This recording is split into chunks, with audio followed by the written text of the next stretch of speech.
Então, nós estamos aqui hoje em Caruaru, assim como estamos em vários outros países e várias cidades aqui no Brasil, chamando a atenção para a condição de trabalho das mulheres, principalmente que trabalham nas produções de roupas. Hoje é um dia de ação internacional, a gente está fazendo uma grande onda feminista. Cada país passa uma hora realizando algum tipo de ato para chamar a atenção, para trazer visibilidade,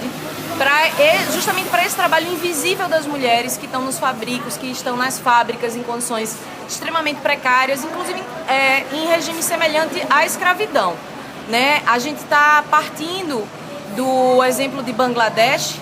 de Rana Plaza, em que a maior parte das trabalhadoras que estavam lá foram mortas, né, justamente por estarem trabalhando num prédio em condições inseguras, por terem sido obrigadas a ir trabalhar, né, houve um desabamento, elas morreram, houve um incêndio, as buscas não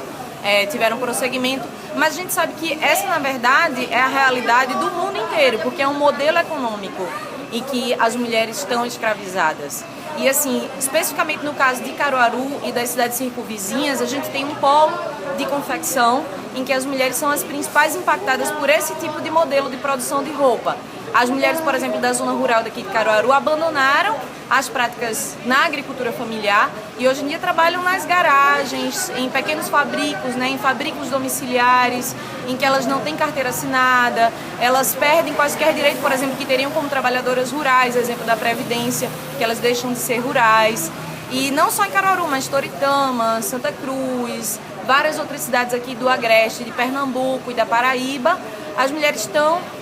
vivendo essa realidade em que elas trabalham horas, assim, um regime de horas semanais absurdo, né? Elas são submetidas a condições de trabalho extremamente violentas, né, que agridem o corpo delas, elas passam muitas horas repetidas naquela mesma posição, elas ganham centavos, às vezes, por bolsos de calça jeans, por exemplo, o que as obriga a uma produção insana, né, de centenas de bolsos de calça jeans por dia, por semana, para muitas vezes não conseguir chegar a ganhar nem um salário mínimo, e elas são obrigadas a fazer isso porque precisam gerar renda de alguma forma. Então a gente sabe que quando a gente discute terceirização, as mulheres são as principais impactadas por isso, né? São elas que estão no mercado informal do trabalho, são elas que estão com os subempregos, são elas que estão com os trabalhos terceirizados. E hoje a gente chama a atenção para perguntar para você, né? Muitas vezes a gente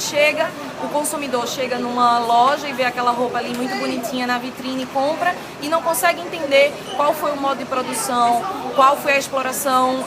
da força de trabalho das mulheres, dos recursos naturais, tudo que estava ali por trás do processo, né? O capital coloca aquela coisa bem bonitinha ali pra gente, a gente compra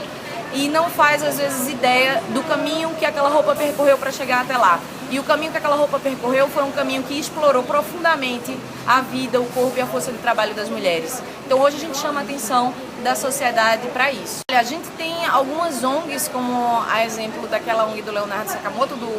A Repórter Brasil, que tem um trabalho muito interessante. Eu acho que dá para buscar na internet quem são as principais marcas que já passaram várias vezes por processos por conta do trabalho escravo, a exemplo da Renner, a exemplo da Zara, né, que continuamente tem sido alvo de processos e que mesmo assim continua seguindo como uma grande marca. Mas eu diria que a gente tem isso tanto no âmbito das grandes empresas, como a C&A, como a Renner, como a Benetton, né, várias empresas do capital estrangeiro, empresas internacionais, assim como a gente tem exemplos locais, né, das roupas que são fabricadas aqui no polo de confecção também, muitas vezes são marcas menores, né, marcas daqui da cidade, mas que reproduzem o modo de produção asiático. O que a gente tem, na verdade, hoje é uma mídia brasileira que é a própria censura em si, né? Porque essa ideia de que a gente teme a volta da censura, eu acho assim, gente, relaxem, a censura já está aí, já está instalada, a gente já vive na censura. A gente não recebe informação. A mídia, ela está profundamente atrelada com os donos dessas empresas, com os donos do agronegócio, com os donos, com os grupos seletos mínimos da elite que detêm todos esses meios de produção. Então não interessa para a mídia fazer essa crítica, não interessa para a mídia escancarar essas formas de trabalho, porque isso iria desmantelar todo um modelo que na verdade tem muito lucro. Existe um silenciamento em torno dessa questão aqui no Agreste, porque existe uma renda que está sendo gerada aqui na região que é altíssima e não é do interesse dos donos ou das pessoas que estão se beneficiando com esses fabricos e com essas facções, que isso apareça. Então isso segue invisibilizado, porque isso segue gerando muito lucro para a região e um lucro que não se reverte para a vida das pessoas, um lucro que não se reverte em política pública, um lucro que não se reverte numa cidade mais segura, numa cidade sustentável, e sim só segue privilegiando uma pequena classe da elite, e nós estamos excluídas disso.